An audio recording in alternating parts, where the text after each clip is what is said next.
Замена вентиляции, системы отопления и энергоснабжения. В детском саду «Малышок» ремонт капитальный. Здание было построено в 1969 году. Последний раз ремонт здесь проводили 12 лет назад. Подрядчик очень активно начал ремонтные работы. Мы очень надеемся на современный ремонт.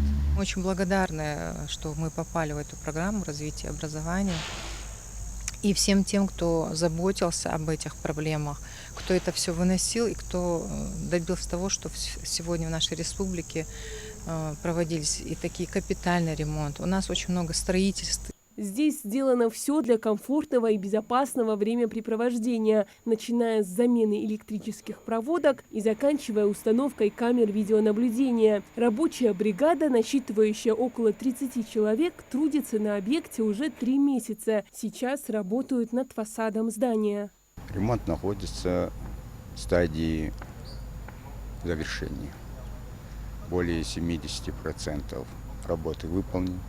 Электромонтажные работы, водоснабжение, вентиляция и отделочные работы. Детский сад находится в черте города. Желающих попасть сюда всегда было очень много, поэтому ожиданий от преобразований немало и у родителей, и у воспитателей. Все родители, все детки, у всех огромные надежды, я уже не говорю о нашем коллективе, огромные надежды на то, что ремонт будет соответствовать сегодняшним требованиям, что у нас будет светло, красиво, современно. Сегодня очень большие возможности, и их внедрять, естественно, тебе удобнее и больше желаний, когда у тебя красиво.